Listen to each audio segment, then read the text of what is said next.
Welcome to the Heart of San Antonio, focusing on community, brought to you by OWL Radio and the Low Vision Resource Center of San Antonio. OWL Radio provides reading services for the blind, those with low vision, and the print impaired through daily radio broadcasts, providing access to the written word 24/7, 365 days a year. In this space, we'll have meaningful conversations with individuals who inspire and organizations making a positive difference in our city, highlighting all they have to offer and how you can access their services. We'll also bring you info about unique and entertaining activities across our city. I am your host, Jenny Badger. Let's get started.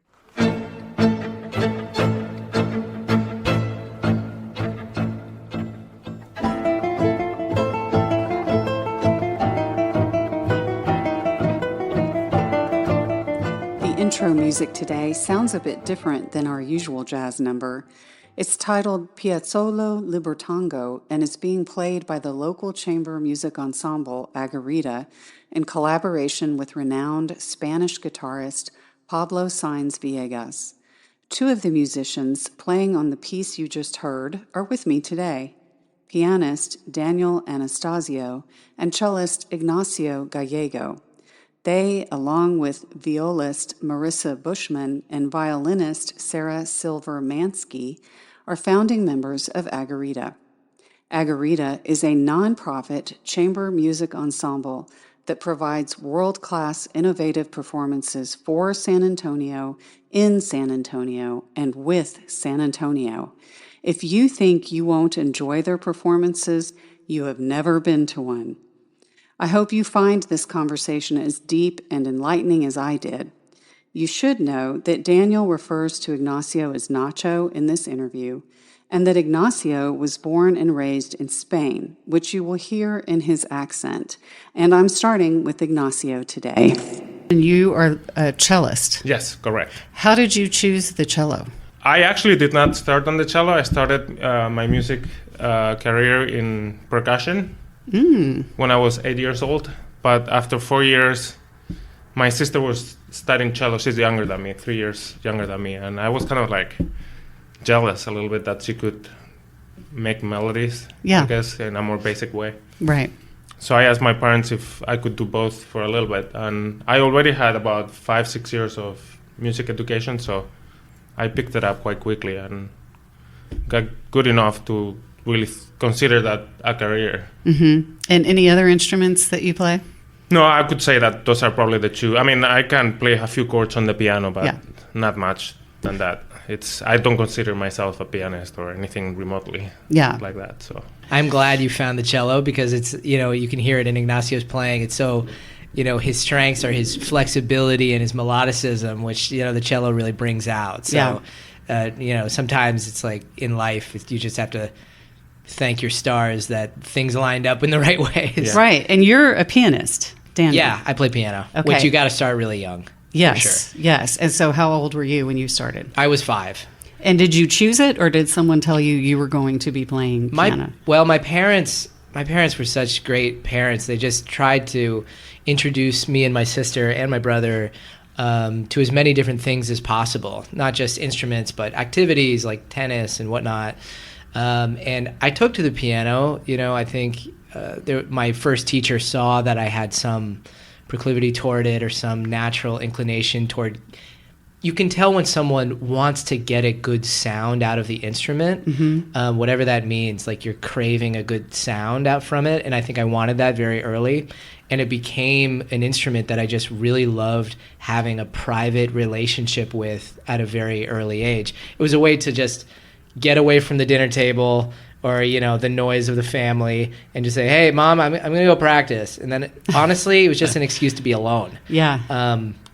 But I wasn't alone because I was experiencing kind of the spirit of these composers from a very early age. So someone like Chopin, I grew to love very quickly because it's so sensitive and so beautiful, and it enters into such a private space emotionally that I just found an immediate connection to that. I could sit and reflect on music for as long as I wanted, without anybody interrupting me or without me even having to provide my own opinions. Right. It's just a relationship that's happening. I relate to that same experience too, because for me, playing the cello, once I was doing cello, as a percussion instrument, you have to go somewhere because you have like a trillion instruments you have to kind of learn to master. But with cello, for me, it was a great excuse to also remove myself sometimes from having to be in places and kind of like be alone and practice with the sound and learn the challenge of learning music and all that kind of. Are you both introverts?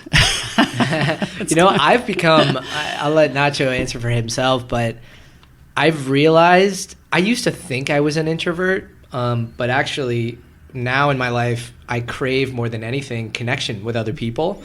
I do know that I get tremendous amount of energy connecting with other people on a fundamental level and expressing my ideas and having conversation that leads to kind of everybody in the room learning something new. Like there's a curiosity there that can only be satiated by other human beings around me. Yeah. I don't inspire myself. It's not like I want to hear myself only play. That's why I love chamber music so much. It's a conversation with other people. So I love being alone so that I can think endlessly and reflect on my thoughts. But I love being with other people because they remind me of what's important in life, which is connection and vulnerability and kind of unity or a sense of community, which is kind of what Agarita is all about too. But tell us about Agarita. Tell us how it came to be, what the point of it is, why should we be interested? I think Agarita happened because there were circumstances around that time that made us question ourselves. I think the four of us in our own niche type of place musically to question what is the purpose of classical music in our society. This was about 8 years ago, by the way. Yes. Just heads up. Yeah. And, the symphony was having existential problems at the time. I was in a place where I was starting to make San Antonio my home after being here for about 6-7 years. And Daniel was just moving here. And when the opportunity of thinking about having something came and we all sat together, I think there was a very organic understanding of the roles that classical musicians have to start adopting in our society and in this particular case, San Antonio, and how we could be providing a civic engagement that is beyond performing pieces of classical music, which are very powerful, but more thinking about what we can do with those pieces in order to bring people together. And without going into like specific details of how that happened, I think we all, in a way, organically, even in our first meeting, basically came up with a very unified mission before we even played notes together. What's the mission? Well, it's, we always joke because we have like a specific line. Well, Agarita aims to nourish the local arts community, blah, blah, blah. This stuff we have to write on every grant. But the truth is, we are, making classical music truly accessible for people in a way that's reinvented what it means to go to a classical music concert. So it's more like a show. And we want to just bring this great art that's able to inherently bring people together to the people in a way that, allows it to bloom in the way that it should. I think, I'm talking mainly, I guess, from the artistic director standpoint, because I think about the programming a whole lot and just how do we bridge the gap between what we classical musicians understand from the age of 5, we've been doing this, and what the average audience understands in 2025. So, that is a huge gap. And it's partly due to the lack of classical music education in schools. It's also due, I won't go into it, but like the history of classical music in this country and how that kind of really shined in the mid-century of the 20th century. And then now it's been kind of like slowly fading for a variety of reasons. But anyway, that's not the audience's job to fix that. I think it's musicians' job to bring this great music to the people.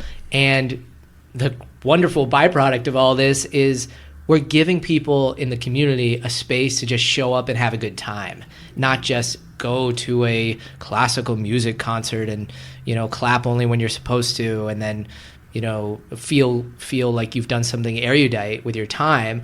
No, it's a place where people come so that they can see their friends, so that they can share an experience of Agarita, and not just the music, but poets, dancers. We bring along a ton of other collaborators to make it a more varied and captivating experience. So can you describe a typical program for Agarita? Kinda, yeah.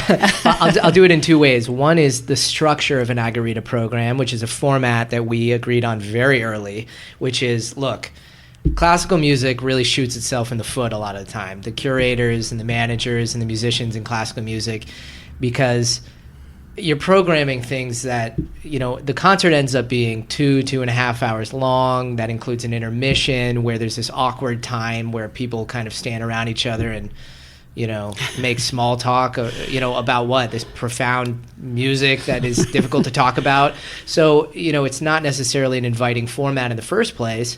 And we keep our concerts about 75 minutes or less, including talking. We talk to the audience between almost every piece, and every work that we program, tends to be, between 5 and 10 minutes long. Occasionally, we'll program something like 20 minutes long, like the Bach Chaconne that we're going to play is about 15 minutes.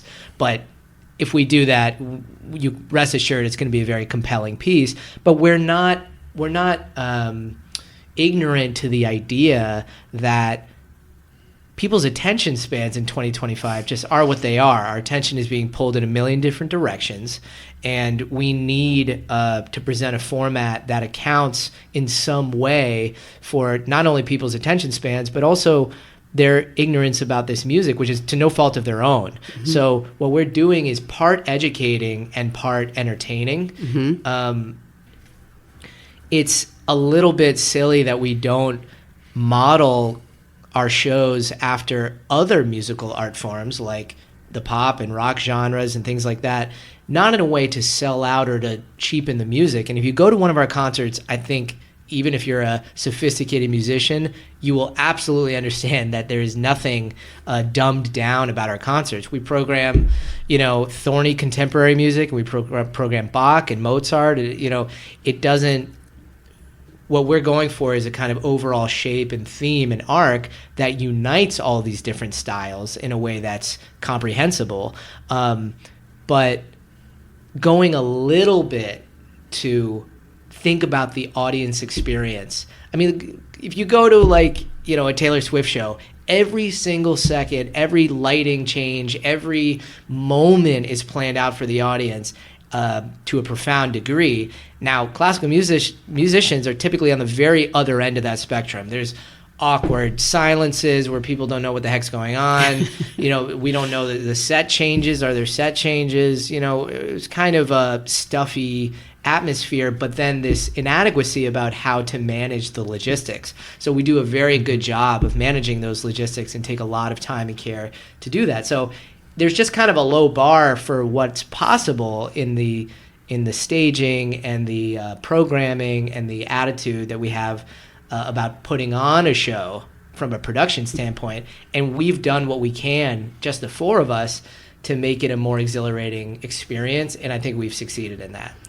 But I'd like for you to describe too, it's not just that you collaborate with other artists that you wouldn't even consider to be part of, wouldn't even go with chamber music, like chefs, for example, and poets and other musicians, but you do it in unique venues. Yes. Can you talk to me a little bit about that and how y'all decide where you're going to host? So this goes in sync and in harmony with what he's describing. When we think or we come with, when we're planning our season and our collaborators and the music, you're always trying to find places that contribute to that atmosphere. And when you have a home that you have to be a slave of in some ways, you cannot curate what the audience is going to feel in some way. So from day one, we thought, well, it will be amazing to provide these collaborative concerts in different venues for that reason. But also, we have an incredibly big city, and you do not want to neglect people from having to drive 25, 30 minutes to a concert. So we started to realize that the fact that our concerts are not set in one place, it excites different types of people to go and meet us where we are. And all of your concerts are free? All of them. Right? Yes. And so can you tell me some of the venues that you've been in that might be surprising? One of my favorite places, which is not now available, is a warehouse on the east side. Oh, wow. We did concerts there during the pandemic, and it was literally a warehouse. We found that it had the right amount of space to put everyone or all the audience that will feel comfortable going to a concert inside. And at the same time, this place had the vibe that we were looking for some of those concerts that were happening at that time. So that's we always talk about the warehouse as one of our favorite places, but we played also at the Granary at Mission San Jose. We were part of Luminaria our first season, and we had a lighting artist who created a lighting show inside that was choreographed to the music. I don't know, you, Daniel, what your favorite venues so far have been here in San Antonio that we have played, but Echo Bridge was a lot of fun to do that concert with Azul Barrientos, where you're under a bridge and the reverb is so cool and perfect, and so playing outdoors is something we also like to do. Personally, like I was saying this to the gang a week ago or so after our concert at the San Antonio Botanical Garden, that space, the Kelso Center, is so cool because we open up the doors. We have enough of an audience people can sit on the lawn in addition to being inside. And of course you have to do it in the right months in San Antonio for the weather. But that made me feel a little bit like I was at Seiji Ozawa Hall at Tanglewood, where you can just kind of lie on the grass and enjoy yourself in your own space. And that's kind of what we're going for, is again to relinquish this feeling of stuffiness or strictness or regulation or rules, that we're going to meet you where you are with this music and with this experience, and that will open up your ears. I mean, we had so many families on the lawn for that concert. Even my son, who is 4 years old, was there with our babysitter. It's just a perfect space for providing a type of experience that you don't get to experience in a concert hall, but still kind of feels like you're a part of a concert at the same time. So it's playing with preconceived notions of what our role is that we're always thinking about. Well, I just want to say we're also certainly not against playing in a recital hall. Not at all. Yes. We played at the Tobin Center, that was just so exhilarating for us, and we're going to be back there with Pablo Sainz Villegas, the Spanish guitarist who's really renowned, and we're planning to fill it out. We always talk in our conversations all the time about entry points, and what we try to provide is entry points for everyone. Those that love classical music in a very traditional way, they are welcome to our concerts. And I think that we provide them also with a place or an experience that fulfill their needs. We have that at the Loft too. Our programming at the Loft is a little bit more traditional. So it's, as we were talking about, is having a menu large enough that if you feel like you want to go to a Humble Hall or mobile concert hall and listen to music at a park or you can experience that too. Yeah, so. I love that. Can you explain the difference between chamber music and symphonic music? I mean, one is just like the simple fact that there's less people. Right. So what does that do to the musical experience, not just for people, but for the musicians playing, right? When it's hard for me as a pianist sometimes when I see people in a section in the orchestra, let's say, who have been there for 10, 15, 20 years, just by definition, like, you are a cog to some degree. You're a cog in a machine, and that there can be a real beauty in that when the machine is being conducted by someone who really knows what they're doing, when they're inspiring, when the music is thrilling, and you're in the middle of this giant, incredible, enveloping sound. The few times that I've played piano in orchestra, it's exhilarating to be in the middle of like a Shostakovich symphony or something. It's like, there's nothing like that. However, you simply do not have autonomy. Even in your solos, you don't really have autonomy. You have a little bit, but it's tricky. So I think orchestral playing, and I'll let Nacho speak a little more about this, but I feel like it's a little more like someone's watching you over your shoulder a little bit. Like, you have to keep the larger perspective in mind all the time, and you're not creating your own projects. So there's a certain creative outlet that isn't being tapped into for you if you're an artist. For chamber music, the conversation is much more flexible and spontaneous. And if I'm in a rehearsal, I'm going to want all the time in the world to play around with ideas. That's another thing logistically. Orchestra is like, okay, we have 11 to 11:20 to work on this piece. Nobody better say anything because we don't have time for that. We don't have time for ideas, really. We got time for one guy's idea. And that's about it. So in chamber music, it's a bit like what I said earlier. It's a conversation, and for better or worse, right? Like, you are more affected by the people immediately around you, as opposed to being able to hide in a section, in the sound of a section. It's really up to you. There's more responsibility on you to be actively producing the expression and to be allowing your ideas to fully form and fully come out. Otherwise, that's it. You're the music. Yeah. No, I agree 100%. I find two dramatic differences between one and the other. One is in the business side, and the other one is in the artistic. The artistic is kind of covered a little bit in general terms. But orchestra playing is, for me, and I've done it for many, many years, and I have trained, it boils down to feeling like you're part of an enterprise. And chamber music feels more like you're part of a small restaurant where...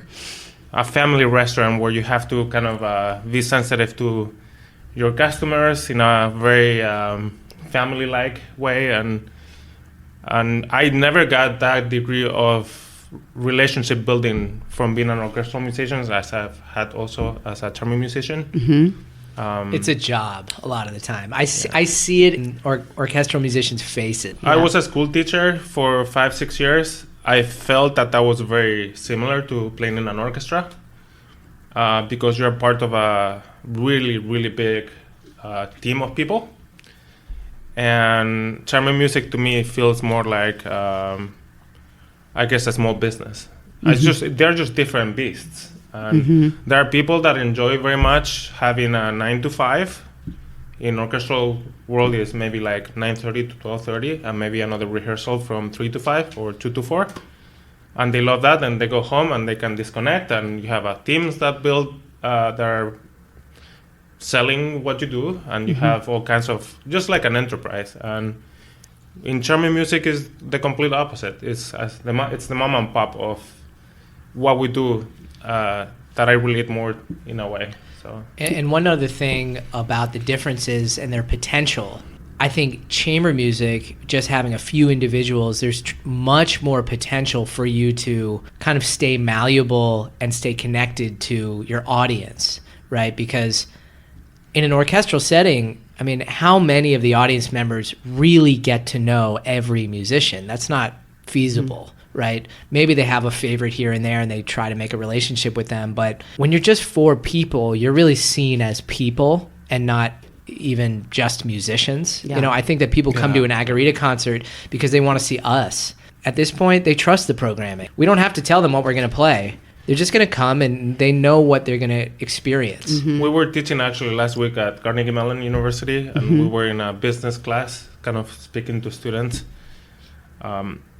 There is something about what we do that they were shocked, these music students, that also we were talking about our programs, which we don't really disclose our program in our website. People trust they're gonna hear something that they're gonna like, and it's kind of talking to about what we were talking about earlier about Taylor Swift model and the rock band. I think there is something when you are, because we're also very unusual in the sense that there are not that many chamber music groups around the world that are based in a city that behave in a mom and pop kind of like way. But it's true that once you build those relationships, people look at us as more from a humanistic point of view than really as artists in some strange way, like they do with pop stars or like musicians. Think about Bruce Springsteen, or you start taking ownership over that person, and you trust that whatever they're gonna give you artistically is of a very high quality, Right. or or not even high quality, but that you enjoy it to a degree that you wanna go back again, and you build friends that also like that artists as well. So there's something there in classical music that is slightly what we're doing unusual in a way that we're discovering. And I think part of it actually does have to do with the programming, because a lot of times I think orchestral directors, directors of their season, are content to throw on a kind of hodgepodge of classical works that kind of concert by concert, knowing that there's a huge compendium of things to choose from. You can throw on a Beethoven symphony, you can throw on a Tchaikovsky symphony, you can program something contemporary, you can go back, you do like a Bach cantata. There's infinite amount of rep out there. Or running through a soloist, which is maybe the place where you bridge a little bit what I was talking about, that people might come to see Lang Lang or Yo-Yo Ma because they love Lang Lang and Yo-Yo Ma. But in the chamber music side of things... Yeah, well, right. And like, because there's so much rep, it's almost a way out of focusing the intention and the artistic direction. It's like, well, I can always, so many things are going to be good enough, but that kind of gets directors out sometimes of having to focus their the spirit of their programming. And I think that's what, something that Nacho is bringing up here is like, there is a spirit to the way that our shows go that is consistent, even if the repertoire is incredibly varied and new. So you're the musical director. You call it an artistic director, I'm sorry, but artistic I don't really director. care. Yeah. Really I should get really the title don't correct. care about titles. Oh my God. I mean, I do the programming. So I'm in charge of coming up with the first essential draft of our programs, sending it to the group, saying, hey, is this cool? Do you guys hate any of this? Or do you have any suggestions? What would you like to play? But I make sure that the show is, gonna run with this kind of music. He takes us 99% of the way there. Yeah. Thank you. So, Ignacio, you're also the education director? Correct. So tell me what you do in that position. So I curate programs that connect with students in a way that they feel, once again, they have ownership over the music, and that allows them to keep learning what they're learning at schools. That translates basically into, I talk to teachers, I figure out what they're learning those 9 weeks, because I've been an educator before, and I try to create a program that features some of those things that they're learning. So they have on their entry point into learning about science, humanities. Like this week, we just played 10 concerts, and it was all about writing to music. But we brought it in a way that explains about plot making, characters, scenes. So in a more trying to find meaning to the sounds that they're listening to. And that, for example, because it's really fresh in my mind, I have heard for years that students these days struggle writing a lot because of COVID, and I find teachers complaining that they struggle finding ways to make them write in a compelling way.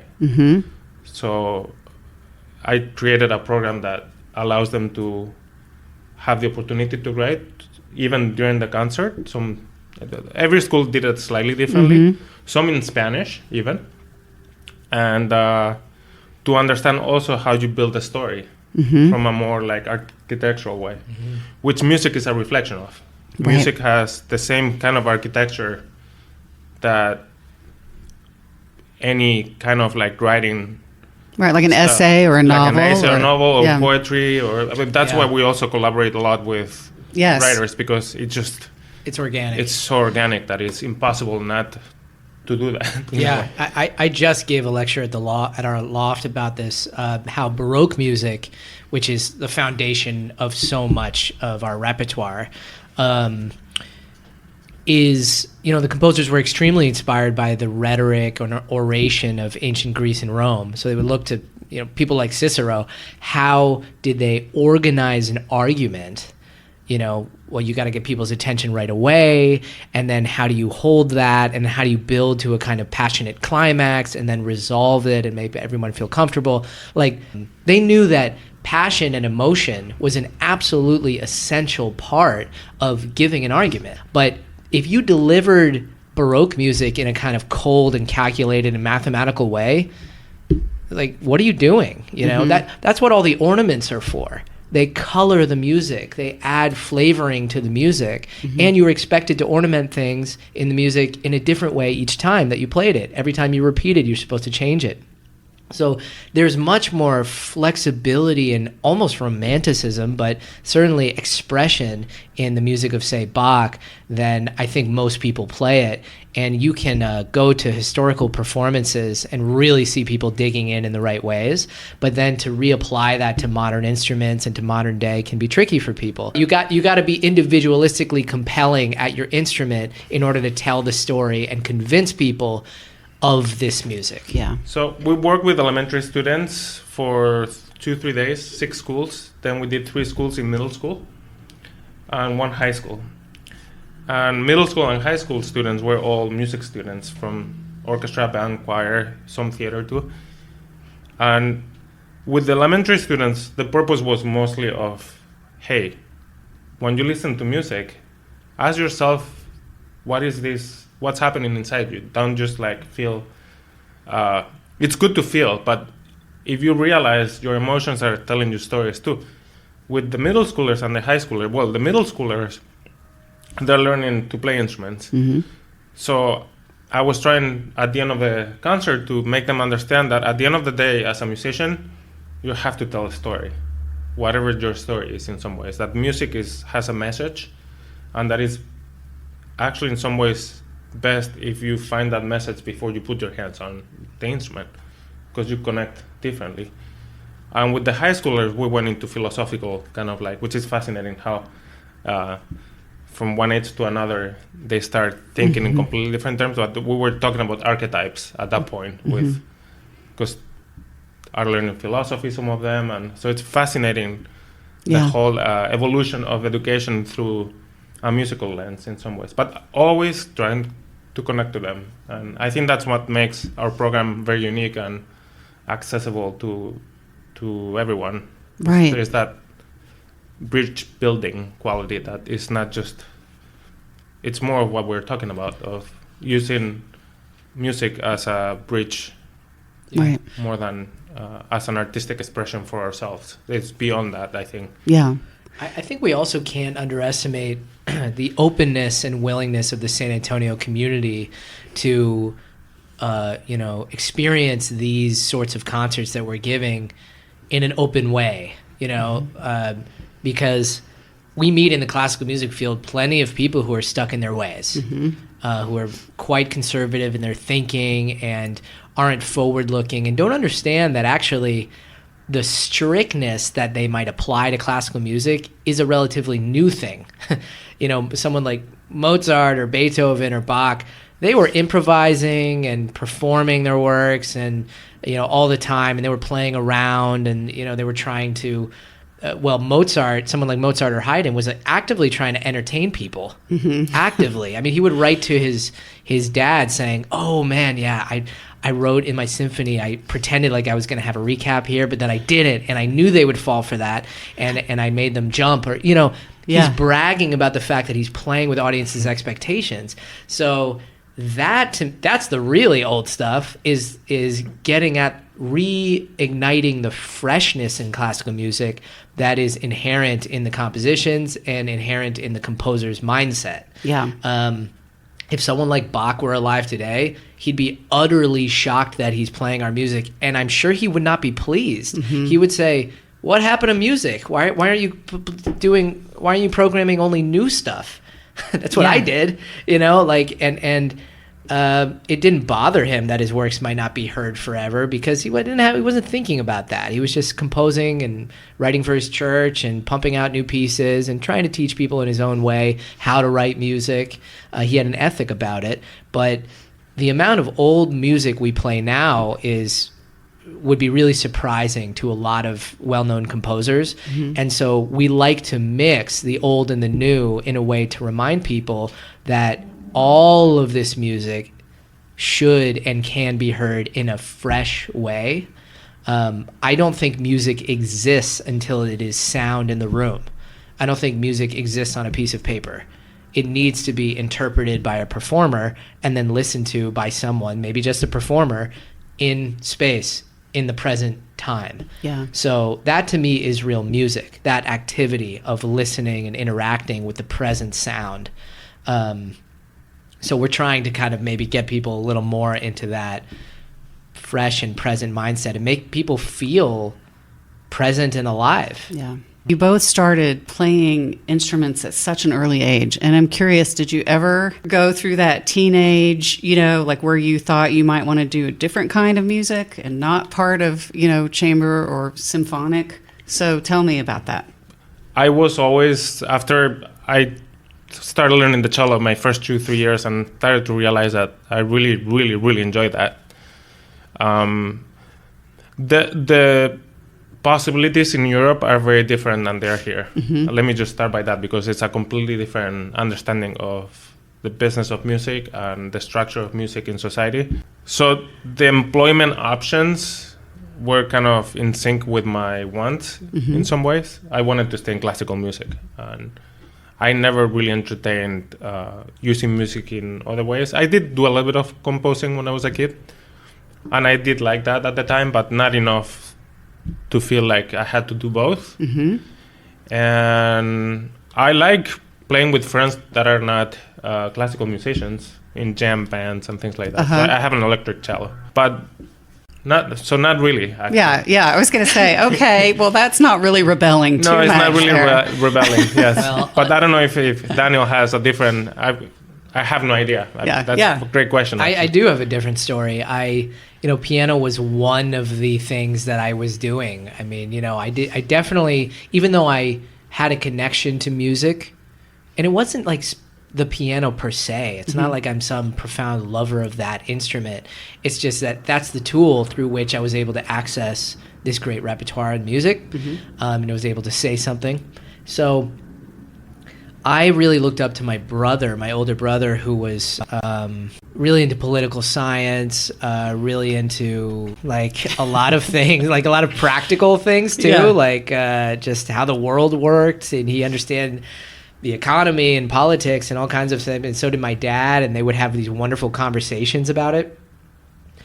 I wasn't so foolish to think, oh, well, I could go into that. I could, I that wasn't for me. However, I was really influenced by my brother's interest in philosophy.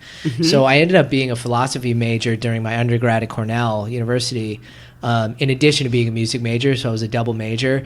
And really, now that I look back on it, I just was curious about a lot of things, and a lot of things that, the philosophical topics, not everyone is interested in, Right. There's a lot of people who are more grounded or more in the quote unquote real world who just think, why the hell are we talking about this? But I loved being curious about these big topics.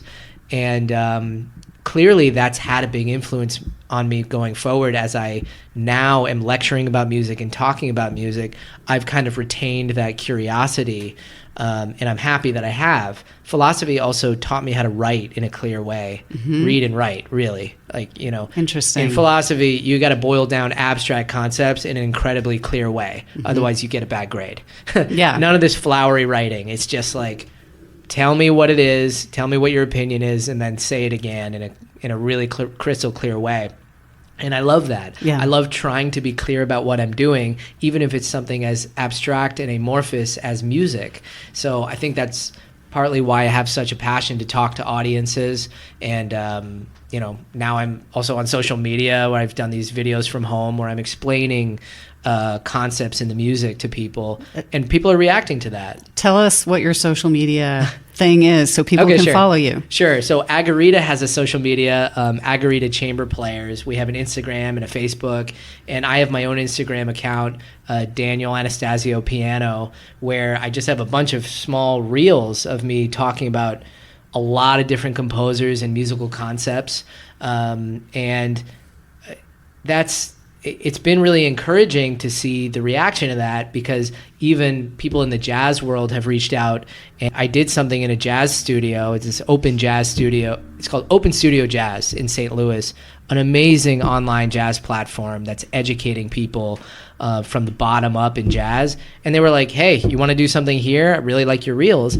And doing something in their studio with an actual high production value, talking about Bach, the first prelude, it really speaks to people outside of classical music. Jazz players are like, oh my God, wow, the possibilities of connecting classical music and jazz are here in front of me. I can see them now. So that's, a passion of mine, that is also a passion of Agarita's, which is we really don't need to be siloed into these different specific areas the way we were frankly trained to do. We can really find connection across genres so long as we're just willing to find those connections. I was going to mention that as I grow older, I have grown to have fascination towards other things that I intersect with what I do. That at times, I often feel that I would love to have another life because I like to have other career paths. Yeah. I'm really into philosophy, for example. I love history, by the way. But I also I'm fascinated by the fact that we run a business. And my parents and my family for 4 or 5 generations had their own businesses in Spain. So I kind of grew up in an entrepreneurial household. So that kind of puts me back sometimes about, makes me think about many of the things that we do, which is how do you connect to your audience, or in the case of running a business, with your clients. Right. It's basically the same concept. And so I tend to live a little bit on the funding alternatives in some ways. And there's a lot of things that we expect that you need to figure out when you are a child or a teenager, that, to be honest, I find our trajectory as humans should not end when you're 18 years old or 24 and you're out of college. There's a trajectory that goes far beyond a number. Yeah. I talked to my mother, who is 71, 72, and she's still in her head kind of dreaming about other things that she could be doing. And I think that's fascinating. I think sometimes, because of how society is constructed, we tend to not push down, but not talk about. I wish we had a society built around those things too. Well, I think part of what we do... But that's the philosophical side of and I like to think that part of what we do as artists is bring out in people a kind of childlike sense of curiosity and wonder and a feeling of awe that we had when we were kids. Right. That idea that anything's really possible and you're in a state of learning all the time is such a beautiful existence. It's such a beautiful way to be. Of course, parenting happens and society happens and a lot of things that are necessary happens, but it's nice to be able to return to the feeling of openness and curiosity. And I think art and music, those are one of the ways to get there pretty quickly. I think that's a very unifying factor in our group, by the way, because I think the 4 of us are always in a state of a search.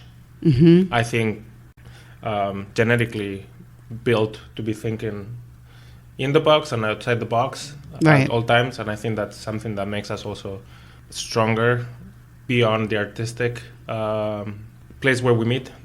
So I think it's a very important thing for people to really search and try sometimes to entertain. And I think, as agreeing with Daniel, music is one of those things that sometimes triggers seeing things from a completely different perspective. Well, when you meet someone, and I'm sure you've met people like this, who like find out what you do and they immediately just shut down, like, ugh, there's nothing, you're never going to find me there. What would you say to people like that, who that's their immediate reaction? We don't have that reaction because we're smarter about how we frame what we do. Okay, that's so good. In other words, like if I said, I'm a classical pianist and I play classical music concerts, we understand that there's assumptions about that are probably misplaced or maybe accurate. I mean, I would be bored going to a lot of classical music concerts myself, even though it's my passion.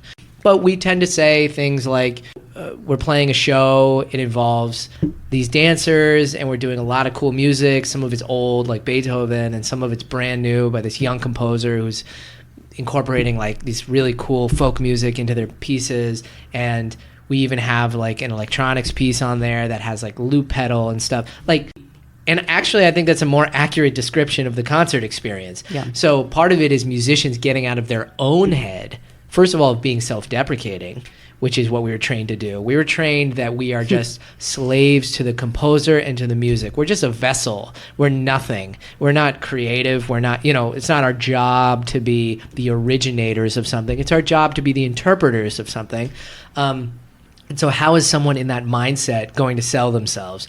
They're going to say, well, yeah, if you want, I mean, I'm playing this concert, but, and actually don't come because it's not going to be very good. And if you've already heard, if you heard this recording, then it's not going to be as good as that. But if you want, I mean, that's how I hear a lot of classical musicians selling themselves, including me before I learned better. And we have to find a way to take pride in another thing than playing a piece that already exists perfectly. Mm-hmm. That's just a misplaced idea of what it means to be a musician in 2025. And that mentality really infects any sort of attitude that might be entrepreneurial or, I even used to think that it's kind of like a bad thing to sell yourself, this idea of like selling, until I realized is it bad to like understand what your value is to your community and then present it to people who may benefit from it? Right. Like you need to be convinced in that yourself in order to say, you know what, I've got a job to do and I've got a gift to give, and anyone who's not receiving that gift right now is missing out. So it's on me to bring that, to package that to people so that they can benefit from it. Yeah. You have to be convinced of that yourself. You have to have a certain amount of confidence. Right. But after you do, and after you really understand and realize your own value, it's only a matter of how to get it to people in a way that they can understand it. Yeah. Is there anything for either of you that a motto, a person, a piece of music, something that is always that you turn to as your inspiration when you need it? For me, inspiration comes in nature.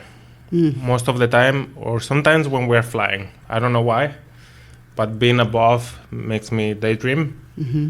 And nature, it's where I usually have my best ideas. So it's not really an art form, but it's a place where my senses are not maybe heightened in a way that I live every day. Mm-hmm. And I love going to Colorado as much as I can, and that's a place that I usually find myself recharging. Mm-hmm. Not Spain, which I go once a year, but it's funny. It's funny, yeah. It's places where I feel alone in the world, or that I'm able to reflect. And it usually comes from reflection that I can move forward. Yeah. So I'm in my head a lot. I have a lot of thoughts, and I'm a bit of an overthinker. Inspiration comes for me in when those thoughts are either stilled or they're really concentrated. When they're concentrated is when I'm talking to a really close friend or like a family member that I'm really connecting with, and I could just talk for hours with that person. It's like an energy that is just ongoing. I'll never stop. I can just talk because we're feeding off each other in this beautiful way. And connection, right? Right. But more recently, in recent years, I've been really profoundly inspired by meditation. So that's kind of the other end of the spectrum, when I don't want to hone those thoughts or my mind as a kind of laser beam, but instead to just witness them. And it's become a really grounding force in my life. I feel more centered, and I feel like when an emotion comes up in me, for example, I can actually look at it instead of being identified with it and then being led around by it. If you're stuck on an island and you could only listen to one piece of music for the entire rest of your life, what would it be, and by whom would it have been performed? My favorite composer is Schubert, Franz Schubert. And I think as a pianist, we get a special look into Schubert's ideas and music because his late piano sonatas, for example, are some of the most profound and beautiful works out there. And I just, it's so hard to pick. Yeah. But I will say the last sonata of Schubert, the B-flat major sonata, it's just so all-encompassing, especially for me, the second movement. If I had to narrow it down to a movement, it might be that movement, because Schubert is able to depict kind of, it's almost like all of existence in the way he writes. It's not some personal view of it. It's just, here's light, here's dark. Here's good, here's evil. Here's, depression, and here's contentment. And he just lays out these emotions in such an organic way that it's like he's inviting you in to witness something, some truth about humanity. He's not hitting you over the head with it.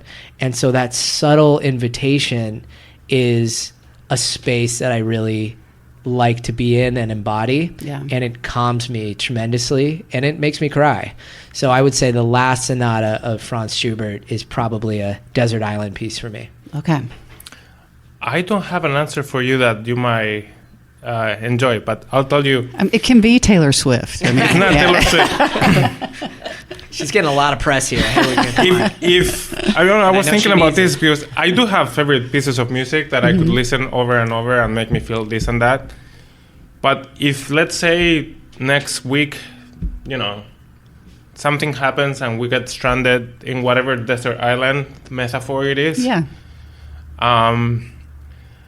I live in a world where I feel so sensory overload all the time that going back to what I was talking about in nature, I would love to be that soundtrack, just the sound of Mother Earth, birds which can sing, and rivers or the ocean, like the waves that put you kind of in a trance, and it allows you to kind of experience the world in a more naive and pure way, perhaps. That will be the song that I would love to listen to, that I feel that I don't have the ability to just put it on my iPad or my phone and just kind of help me disconnect. I don't disconnect with classical music the way maybe other people do because I live in it. Right. And I feel like an ideal world for me right now would be the complete opposite. Yeah. Yeah. So that's a great answer. That is a good answer. Can y'all tell me how the name Agarita came about and how the whole ensemble was formed? So Agarita came about because we knew we wanted a name that represented first of all, the fact that we lived here and that we're local. And Agarita is a plant that's native to Texas. And it's an interesting one because it's thorny and kind of prickly, but it also produces these berries. And so it's kind of complicated. And we like to think of our dynamic as four people as varied. We all bring about our own unique perspective, but we have a chemistry to us. So it's a little bit of a complicated plant, and we liked that. It's also in the name of a local street. So we just wanted to make sure people understand that we're local, Right. Right. and that we're rooted in San Antonio, literally rooted, And as for how it came about, Nacho, maybe I'll let you take this one, because it was really your wife, Marisa, and Sarah, and you talking before I even arrived, right? So Marisa and Sarah were having a meeting in the old symphony, and they came out of that meeting feeling like they needed a little bit of autonomy in their musical life, and started to think about the possibility of starting a group. And once I heard that, I was very excited about the fact that I would love to be part of that, because I did have a weekly artistic output in a way, and I thought that would be great.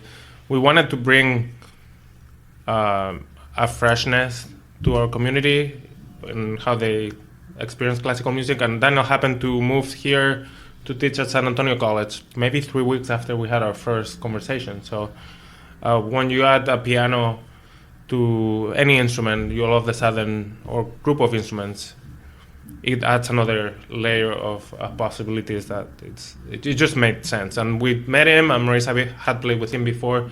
We knew Marisa and I, his sister. Oh, wow. Because she's married to a very close friend of Marisa, so there was this kind of like familial trust already built there. Yeah. So it just happened fairly quickly, actually, and we started to play house concerts before we put our first official thesis. That's neat. Yeah. Just to bring awareness to the classical music lovers in our community that we were going to do this, because you need a little bit of support at the beginning. So as a nonprofit, you provide free concerts to the community. How do you get your funding, and is there a way that listeners can help contribute to that? Yeah, we get our funding from a combination of private donations, mostly individuals who come to our concerts who are inspired and want to give. About 400 to 500 people. Oh, at this wow. point. Which Wow. is Individual donors, yeah. And then we're also funded in part by the city of San Antonio, and we win a variety of grants. So it's a combination of funding. We're very excited that so many individuals want to give to us, because they really believe in our mission, and they get to experience it when they come to our concerts. They know what they're giving to. Right. And if you'd like to support us in any way, the number one thing you could do is show up to one of our concerts, because I think you'll experience us that way the best. But if you'd like to just give or support, go to agarita.org. That has not only the big list of concerts that we have coming up. Our next big one is December 5 and 6 at CC with Azul Barrientos. We're very excited about that. It's going to be a cool collaboration. But there's also a support page there that you can easily give to. Thank you guys so much for being here. We really appreciate it. It's so inspiring, and everybody needs to see you guys. Thank you so much. Thanks for having us. Thank you. Thanks again to Daniel and Ignacio from Agarita. If you are interested in learning about upcoming programs with Agarita, go to their website, agarita.org, and follow them on Instagram, Agarita_San_Antonio. I'll leave you now with the Agarita Chamber Music Ensemble from San Antonio playing Lift by Paul Bianco.